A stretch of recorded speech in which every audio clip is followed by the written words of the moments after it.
salut tout le monde, j'espère que vous allez bien. On se retrouve pour une vidéo très spéciale où je vous explique énormément de choses par rapport à l'évolution de la chaîne, par rapport à la mentalité que j'ai.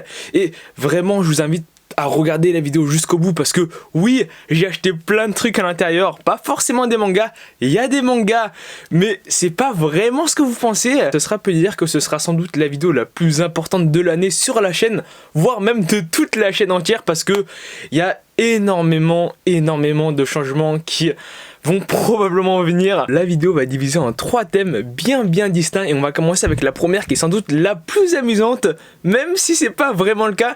Je pense que certains d'entre vous seront dans la compréhension, mais globalement, vous allez possiblement me comprendre.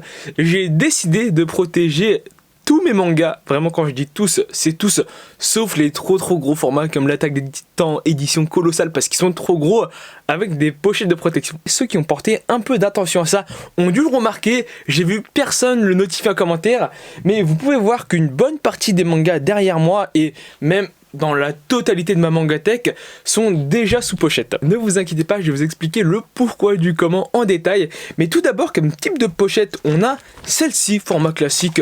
Donc, par exemple, pour les Galaxy Express 999, ils sont un peu trop larges, mais dans d'autres cas, comme pour les Nozokana, ça rentre pile poil. On a des un peu plus grands pour des Deluxe comme celle de Dragon Ball, ici avec un Is Deluxe, et on a un format qui est encore plus grand de base pour vous dire, ça c'est pour les comics.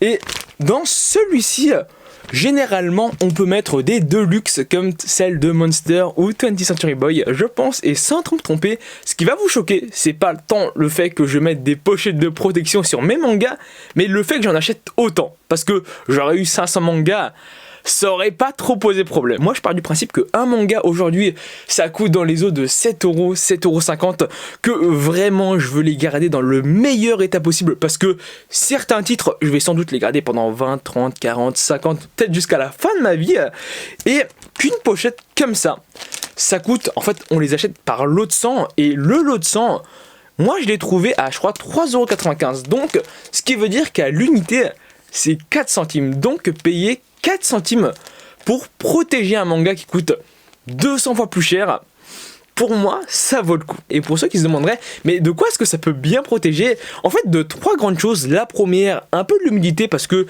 c'est hermétique, j'ai fait le test, j'ai plongé une pochette comme ça remplie de mouchoirs dans une baignoire pendant 10-15 minutes, il n'y avait aucune goutte d'eau qui rentre à l'intérieur, donc oui c'est hermétique, en tout cas quand on le ferme bien.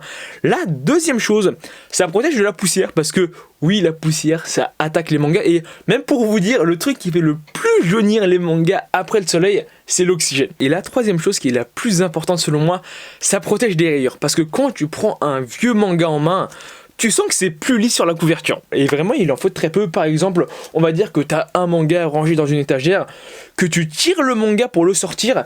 S'il y a un grain de poussière entre les 2 volumes, ça va rayer le tome. Je suis d'accord qu'il faut être pointu pour le remarquer, mais je vous promets, quand vous prenez un nouveau volume et un ancien volume, au toucher, c'est la première chose qui saute aux yeux. Et pour le détail du prix de tout ça, étant donné que j'ai un peu plus de 8000 mangas, il va me falloir 80 packs de 100, ce qui revient à un peu plus de 300€. Alors je sais pas si pour vous ça paraît beaucoup ou pas, mais je sais pas si vous estimez la valeur de 8000 mangas. Après la vidéo elle a pas pour but de vous dire allez impérativement acheter des pochettes de protection de manga, sinon votre collection va s'abîmer.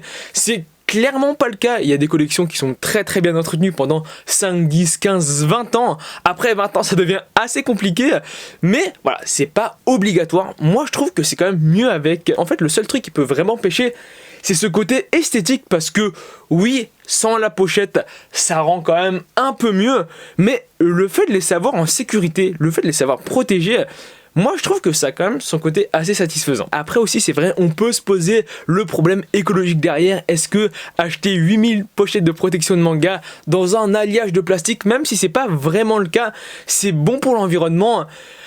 Je suis d'accord que c'est pas tip top, mais faut bien vous dire que ces 8000 pochettes que je vais garder pendant 10, 15, 20, 30, peut-être voire même plus longtemps. Par exemple, si un jour je veux vendre mes Yotsuba, je retire les mangas des pochettes plastiques et les pochettes je les utilise pour d'autres mangas. Donc À part si j'ai 20-30 000 mangas à la fin, normalement on devrait garder un chiffre plutôt stable et plus en avoir à acheter par la suite. Ça c'était que le premier point. Le deuxième sujet est quand même un peu plus grave et un peu moins drôle. En fait, actuellement, je pense que j'ai un peu des soucis d'humidité. Alors, on pourra me dire, oui, mais t'avais déjà des soucis d'humidité. En fait, c'est pas les mêmes soucis d'humidité que j'avais avant. Pour faire simple, vous devez savoir que ma Mangatech, elle est en sous-sol. Bon, je suis pas complètement enfoncé pour vous dire, j'ai 2 fenêtres ici, mais le souci, c'est que je crois que l'air est un peu trop humide. Et du coup, c'est très bizarre et je ne pensais vraiment pas que ça allait arriver. Mais c'est très spécifique, j'ai certains tomes de certaines séries, notamment des nouveaux volumes que je viens d'acheter, qui ondulent légèrement. Là on pourra dire que c'est très grave, mais en fait pas tant que ça, parce que là, actuellement, si tu le vois assez tôt, et c'est le cas, je l'ai remarqué assez tôt, le truc, c'est qu'il suffit de le mettre un peu au sec pour qu'il reprenne sa forme habituelle. Par exemple, celui-ci, je vais l'emmener dans ma chambre et d'ici 2 jours, vu qu'il fait moins humide, il aura quasiment repris sa forme normale. Mais pour vous dire, je trouve ça quand même assez étrange parce que vraiment, sur tous les mangas que j'ai ici, et c'est même pas une blague, je vérifie à chaque fois, il y a peut-être un manga sur 100 qui est légèrement ondulé et c'est toujours des derniers volumes que je viens d'acheter. Mieux vaut prévenir que guérir, et dès que j'ai vu le problème, j'ai tout de suite sorti mon déshumidificateur que j'avais rangé pendant quasiment plus d'1 an, donc je l'ai fait tourner quasiment H24 et vous pouvez voir que à l'intérieur il y a quand même pas mal d'eau. Ça doit être pour 1 ou 2 jours d'utilisation, mais le souci c'est que j'ai l'impression que c'est pas assez. Et vu que j'ai sorti depuis 5-6 jours et que je vois que malheureusement c'est pas assez efficace, ce que j'ai décidé de faire, c'est que, étant donné que 1 ce n'est pas assez, j'ai décidé d'en acheter 2 autres. Bon, c'est pas très cher, un déshumidificateur comme ça doit coûter dans les eaux de 25 €, donc j'ai déboursé 50 € pour en acheter 2 autres. Dès que je les reçois demain, je les fais directement tourner, et même si avec ça, au bout d'une semaine, parce que faut laisser un peu le temps pour voir un peu les résultats, je vois que il y a toujours des soucis. Ce que je vais faire, et ça me fera quand même un peu mal au cœur, et c'est pour ça que je dis que ce sera sans doute la vidéo la plus importante de l'année, même de toute la chaîne, c'est que c'est très probable que j'enlève quasiment tous mes mangas de cette pièce, tous mes mangas de ma Mangatech actuelle, sauf l'arrière-plan derrière, parce qu'on sera d'accord que le mur vide ça fait un peu triste, mais vraiment je checkerai tous les jours qu'il n'y ait pas de soucis, et dès que je vois un petit souci je règle directement le problème. Mais ce que je vais faire, c'est que tous les mangas que vous ne pouvez pas voir, ce qui veut dire sur le mur en face de moi, plus les mangas qui sont dans l'armoire là-bas, mais dans l'armoire là-bas c'est sûr qu'ils vont partir, ils vont aller quelque part d'autre chez moi. Techniquement pour vous ça change pas grand chose, mais de 1, il n'y aura plus de vidéo Mangatech puisque tous mes mangas seront quasiment rangés dans des cartons, je pense, parce que franchement si vous voulez ranger des mangas, rangez-les dans des cartons, c'est la meilleure manière de les conserver. Et avant de les mettre en carton, je les mettrai tous sous pochette de protection, parce que comme je vous l'ai dit, quand les mangas frottent entre eux, ils se rayent et ils se frottent jamais autant entre eux que lors d'un déménagement. Je prends le verre à moitié plein et non à moitié vide. Ce que je me dis, c'est que oui, la Mangatech aura pas autant de charme qu'avant, mais comme je l'ai déjà dit, je pense que c'est quand même un peu plus important de savoir que mes livres sont bien conservés. Dites-moi ce que vous pensez de tout ça, j'espère que vous êtes d'accord avec ce que je fais. Et la troisième chose que j'ai à vous annoncer en vidéo, et c'est sans doute le moins important mais le plus marrant, j'ai arrêté le partenariat avec les éditions Doki Doki, et c'est moi qui ai demandé d'arrêter. En temps normal, quand un partenariat s'arrête, je vous en parle pas parce que ça n'a aucun intérêt, mais là c'était plutôt intéressant parce que vous devez savoir en fait que Doki Doki c'est un éditeur que j'aime énormément. Ils ont vraiment beaucoup de titres que j'attache tout simplement, et là vous devez vous demander, ouais mais du coup si t'apprécies les titres qu'ils t'envoient, pourquoi t'as arrêté le partenariat? En fait ça se résume en une seule image: service presse. Bon, ce petit tampon ici, service de presse, et vraiment savoir que j'ai des initiales comme ça sur des titres que je vais garder quand même assez longtemps, notamment Mushoku Tensei que je vais garder pour sûr pendant les 10 prochaines années, et ici 50 nuances de gras que là facilement 20 ans je les garde, mais vous pouvez voir que il y a toujours cette petite inscription service presse. Et du coup ce que j'ai fait, et c'est ça qui est très drôle, j'ai décidé de racheter quasiment tous les mangas qu'ils m'ont envoyé. Du coup le 5 de 50 nuances de gras, le 2 et le 3 de Why Nobody Remember My World, le 10 de Battle Game non, celui-ci il me le manquait juste, et le 11e de Mushoku Tensei et tous leurs autres titres qui vont sortir après et qui m'intéresseront.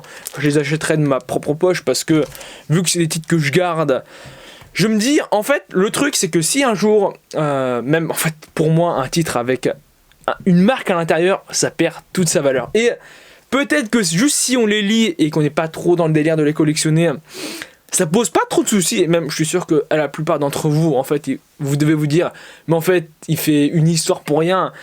Et bah c'est pas rien moi je trouve. Quand t'es dans cette optique de les collectionner, le fait de savoir qu'il y a ça à l'intérieur, ça me gâche un peu le plaisir de les posséder. Je vais quand même les garder comme souvenir. Et si un jour les éditions Doki Doki me recontactent et me disent bon, on veut bien sans le tampon service de presse, ce qui je pense est vraiment impossible parce qu'ils doivent les envoyer à tout le monde, ce sera avec plaisir. Mais en tout cas, je préfère largement les acheter de mon côté et de ne pas avoir le tampon que les avoir offerts avec le tampon, parce qu'avec le tampon, comme j'ai déjà dit, ça perd quand même un peu toute sa valeur. Donc conclusion, dans les prochaines semaines, ma collection va énormément bouger. Ça va peut-être pas forcément se voir en vidéo, mais je voulais que vous le sachiez de toute manière. Je suis sûr, je l'aurais vu en commentaire.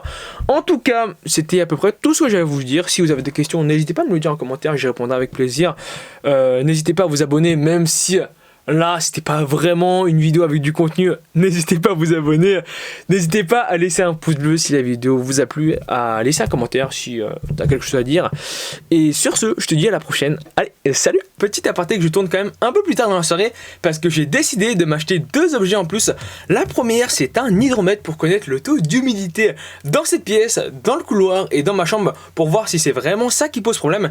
Et le deuxième, qui est plus utile au quotidien, c'est un programmateur mécanique. Contrairement à ce qu'on pourrait penser, c'est pas très cher. L'hydromètre, c'est 7,99€ et le programmateur, et là j'en ai acheté 2, c'est 9,99€ et ça sert à planifier les instants dans la journée où tu veux du courant dans cette prise. En combinaison avec l'hydromètre et en fonction des résultats, je ferai tourner plus ou moins souvent mes déshumidificateurs afin d'avoir un air quand même assez sec, mais pas trop non plus parce que c'est pas très bon pour le papier.